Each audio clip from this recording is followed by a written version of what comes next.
Are you going to sit there? Okay, sorry. Sorry. I was so ready. Okay. Sorry. Okay. Right. I just want to make sure I'm even with you. Okay. There we go. Alrighty, let's go. Hey guys, welcome to another episode of Books and Banter. I'm Coral. I'm Jamie. You're laughing already, I can tell. It's going to be a good video. Yeah. Good video. Alright.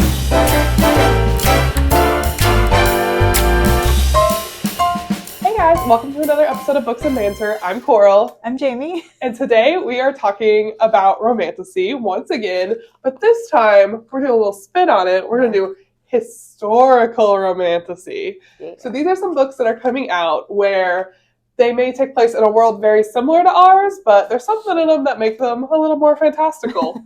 So, Jamie, what's on your TBR? So first is Broken Souls and Bones by L.J. Andrews. So this takes place in a Viking village. I'm very excited about it. The main character, Lyra, has magical abilities, but she doesn't want it known. She just wants to live a quiet life in her village, and she absolutely does not want the magic-obsessed king to find out that she has these abilities. So, and make her his melder. That I don't really know what a melder is, but we're going to find out. We will find out. So then Rourke Ashwood, a royal guard, invades her village, and I guess he captures her best friend, and to save her from death, Lyra is forced to reveal her gift, and she's immediately claimed by the crown and has to become the next melder. So now she's determined to find a way to free herself and her friends from bondage. But first she has to get more information from the sentry that invaded her village, Rourke. So as she grows closer to him, she soon learns that he's nothing like she assumed. And in fact, he may be everything she needs. So the more they work as allies, the harder it becomes to kind of ignore this tension, romance blooming between them. And so I think this sounds like it's going to have lots of elements. We got magic, we got intrigue. I'm sure we'll have some action, and of course romance. Also, it has a really gorgeous cover. It's blue and black. It's just, it looks beautiful. And it has Vikings. So, I mean, what more do you need? So, and I've not read a lot of Viking literature, so I will start to change that when this comes out in April. Cool. The first one that I was looking at is called The Gods Time Forgot. So this is described as, this is by Kelsie, Sheridan, Gonzalez, and it is described, it's based off of Irish mythology, but it takes place in Gilded Age, New York. So I guess if you're watching the Gilded Age on HBO, you should be interested in this one. But this follows Rua. She doesn't remember anything about her past. All she knows is her name. She's got maybe a fuzzy memory here or there, but she knows what her name is, and she knows nothing else. And that is it. Nice. Well, a local wealthy family sees her, and they say she looks a lot like their missing daughter, Emma. So they think she's Emma, just lost her memories. And Rua goes along with it because what else is she going to do? Right.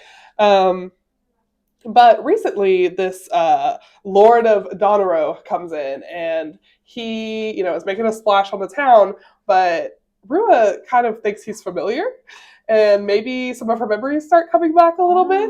Okay. And so they start to get to know each other and work together and try to figure out where these memories are coming from.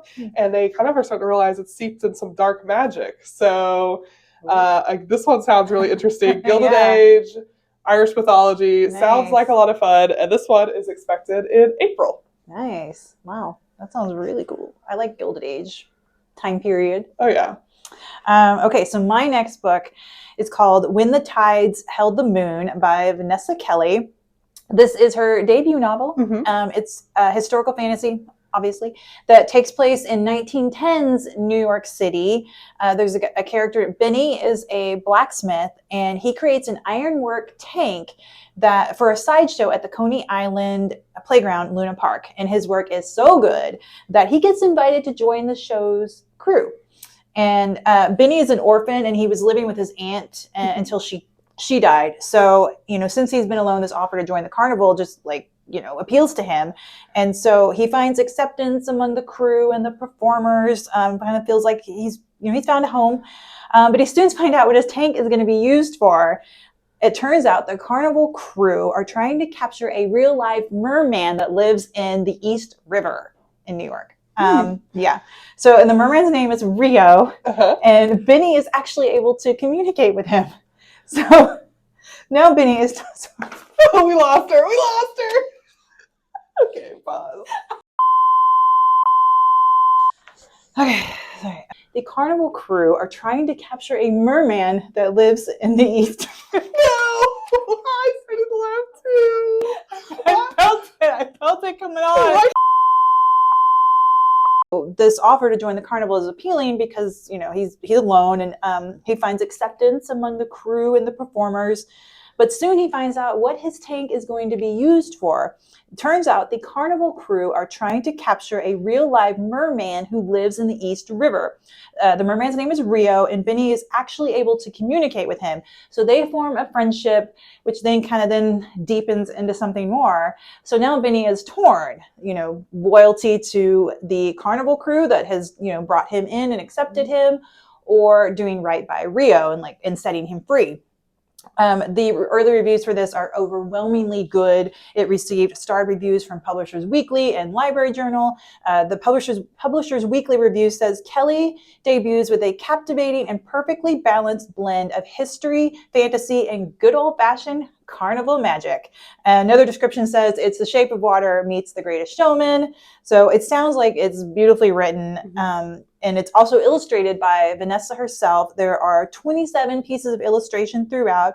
And I think the cover looks really cool. Oh, yeah. And I can't wait to read this and find out what happens. And this one comes out in April.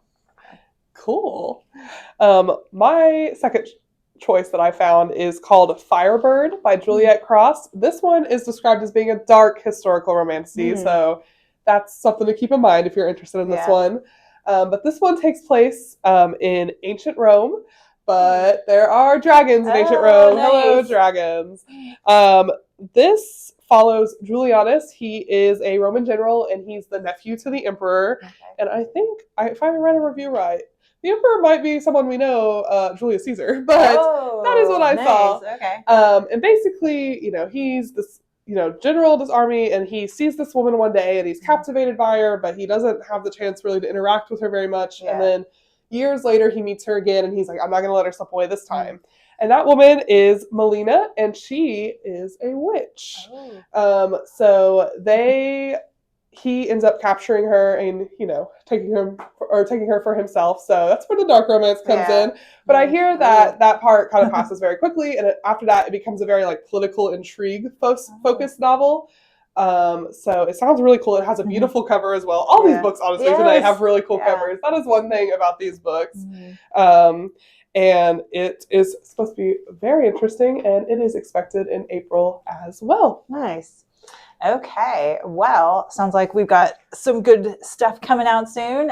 As always, be sure and check the content warnings of any book that you're interested in. We try to recommend stuff that might have a broad appeal, and it definitely appeals to us. But it may not be for you. But we have got tons of stuff here at the library and in digital format. So if you need help finding something or need a recommendation, come talk to one of your local librarians. Check out some of the other videos on our channel. And we'd be happy to help you. So, all right, thank you for joining us today, and we'll see you next time. Bye.